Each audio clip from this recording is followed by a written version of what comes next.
यहाँ पर फिर आपके सामने एक सवाल है। सवाल है 9 वोल्ट की किसी बैटरी को, बैटरी बना लेते हैं हम क्योंकि हमें समझ आ जाएगा। एक बैटरी है ये इसका पॉजिटिव सिरा, ये नेगेटिव, और कहता है 9 वोल्ट की है। इसका मतलब हो गया इस बैटरी का जो विभवांतर है वो 9 वोल्ट है। आप जो भी सवाल करें, अगर चित्र बनाएंगे तो स्थिति ज्यादा साफ होगी और जल्दी आप क्लियर कर पाएंगे। और जब आप सवाल को क्लियर कर पाओगे तभी आप उस सवाल को अच्छी प्रकार से सॉल्व कर पाओगे। हम जैसे जैसे चीजें दी वैसे वैसे हमको पालन करते जाएं। तो यहाँ लिखा 9 वोल्ट की किसी बैटरी है को 0.2, 0.3, 0.4 ओम, 0.5 ओम तथा 12 ओम के प्रतिरोधों के साथ श्रेणी क्रम में जोड़ दिया गया है।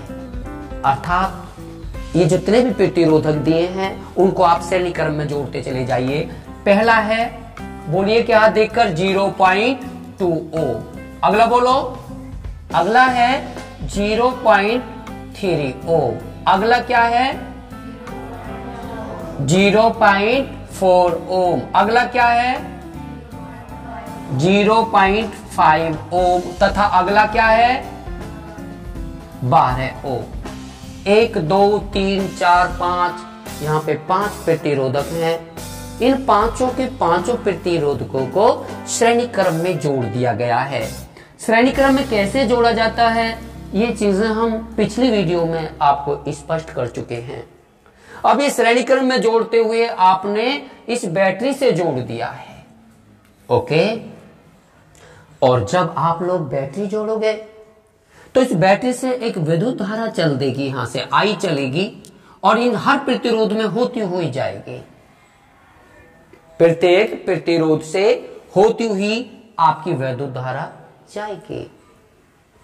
अब सवाल वाला कहता है कितनी विद्युत धारा प्रवाहित हो रही है, इस आई को ज्ञात करना चाहते हैं। और आपके पास एक फॉर्मूला है और फॉर्मूला है आपका V बराबर IR। अगर आपको V और अगर R ज्ञात है तो I ज्ञात हो जाएगी। लेकिन यहां पर जो R लिया जाएगा वो तुल्य प्रतिरोध लिया जाएगा।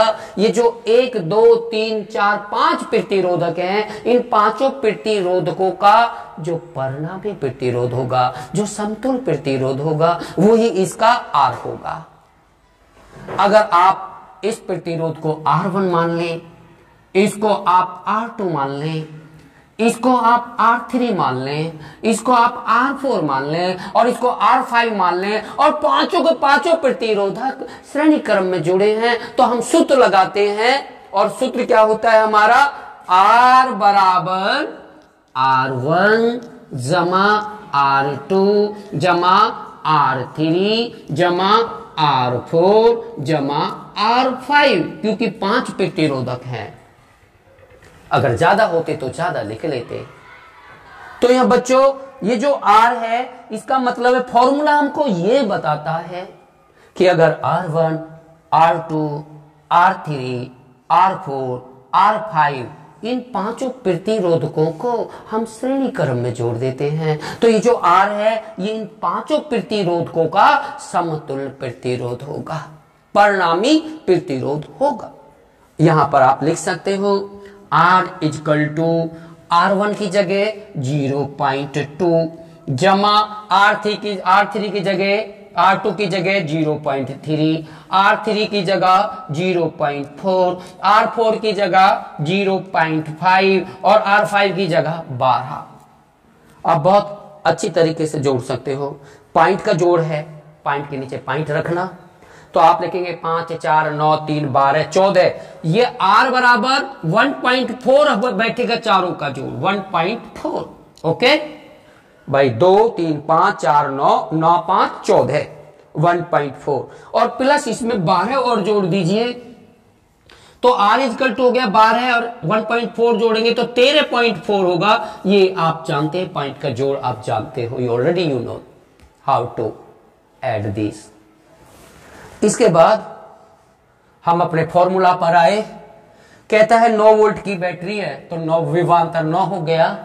आई क्या कहता है, ज्ञात करो, तो ज्ञात करना है। और इस पर जो परिणामी प्रतिरोधक लगा हुआ है, प्रतिरोधक, वो 13.4 हो गया। तो आप यहां पर 13.4 लिख दीजिए।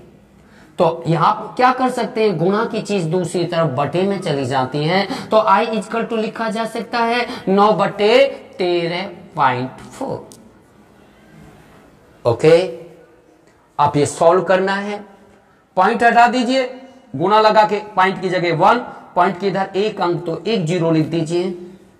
आप इसे काट सकते हो, कट जाए तो काट दीजिए, 2 से तो कट जाएगा, या आप 9 3 से नहीं कट रहा, तो आप 90 में आई इजकल टू 90 में 134 का भाग दे दीजिए।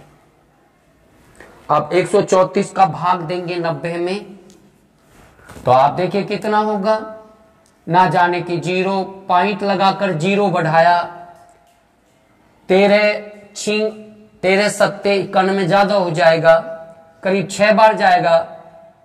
6 चौक 24, 6 तिया 18, 2 20, 2 6 कंचो 804, 10 में से 4 गया 6, यहां पर 9, इसके बाद फिर 0 बढ़ा लीजिए, मुझे लगता है 7 बार जाएगा। 7 चौक 28, 2 7 तिया 21, 2 23, 7 1 7 9, 938, 10 में से 8 गया 2, 5 में से 3 गया 2, चाहो तो फिर 0 बढ़ा लो। अब 13 दूनी 26 एक बार जाएगा। आप कह सकते हैं आई इजकल टू 0.671 एम्पियर करंट उस परिपथ में प्रवाहित हो रही हो गई, यानी प्रवाहित का मतलब बह रही होगी। Thank you so much. मेरी तरफ से क्लास फ्री ऑफ कॉस्ट होती है। थैंक यू, धन्यवाद।